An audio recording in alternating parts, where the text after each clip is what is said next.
Ted Lasso. Second series. Maybe last series, last episode. Because this makes me think of a stand-up comedian I've seen on Comedy Central. I don't know the name. He was not one of the big names, or at least big names as we've seen them here. Seth Meyers, Bill Maher, Jimmy Kimmel. Anyway, so he was taking on If by Rudyard Kipling and looking at it from a comedian's angle. In that, of course, celebrated. In fact, I've seen a documentary in which Kipling was said to be something like a rock star. He was the equivalent of, I don't know, Bono today. Maybe Bono is not so famous as he was 10 years ago, 20 years ago. U2 was at one point the biggest box office hit with takings of some hundreds of millions, number one, clearly. So anyway, Kipling, a megastar in his day. And If, even today, a phenomenal poem, if all around you are losing their head and you keep yours, then the conclusion, you're a man, my friend. So basically, don't go with the maddening crowd. Don't look at the MAGA crowd, the Trump cult, and so on. It's not just let's not victimize the poor fellow. Bolsonaro is another fool. Lula is another fool. He said the war in Ukraine is just as much about Zelensky's fault as Russia, which is the epitome of idiocy. Okay, it seems he's a better choice, but it's a question of two evils in my mind. If you say that.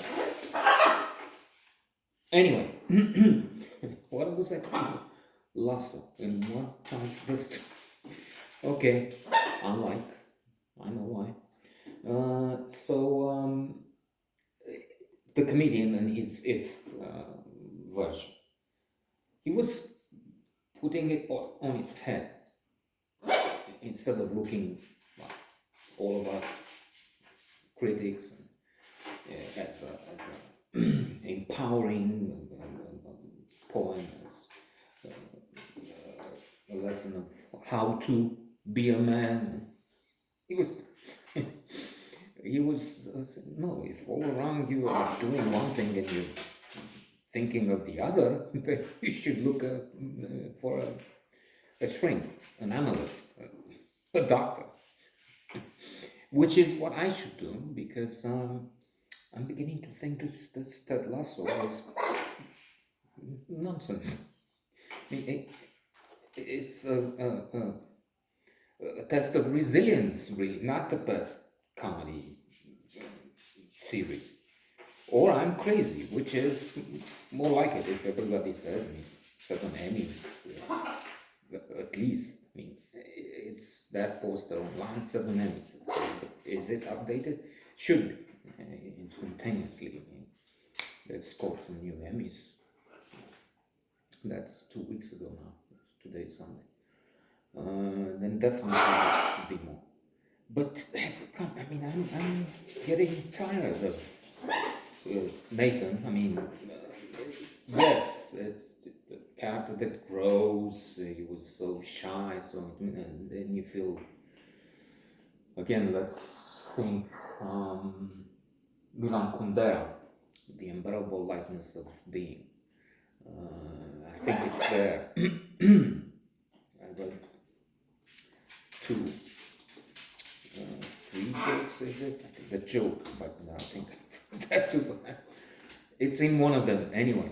And he says something like this: We feel pity for those we put somehow beneath us.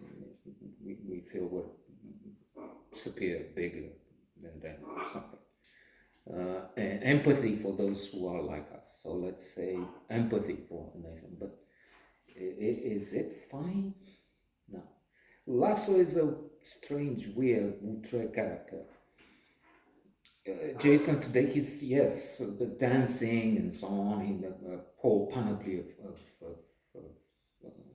possibilities, of moments, of mimic, of feelings. Yes, but again, funny? No. So, and what was why on about for a whole series? Waiting to see what made this the best. I mean, if this is the best of the crowd, this is what you should see. This is where you should have your loves with. But does it really? No. Before I forget, because maybe it's the final episode we have. I'm very happy with one thing, if one thing only. I found not the name, doesn't matter. Rebecca's husband. I was thinking, where did I see this actor? And I'm very proud to say, memory works those billions of neurons. Sometimes, I agree, not always, and for the whole part, it's messy. I've seen him in Little Britain. Wonderful, wonderful, by the way. That's 100 times better than this, if you ask me. Computer says no. I want that one. He is the Prime Minister. So we have these things that come along a few times as the assistant of the Prime Minister or something, or advisor. He is gay and in love with the Prime Minister. Prime Minister is in the mini-series of series Little Britain. The same actor does Rebecca's husband. And he doesn't, he has what?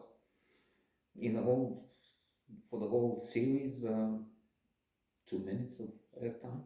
I'm proud that, it's that. Plus he's 20 years older now, maybe.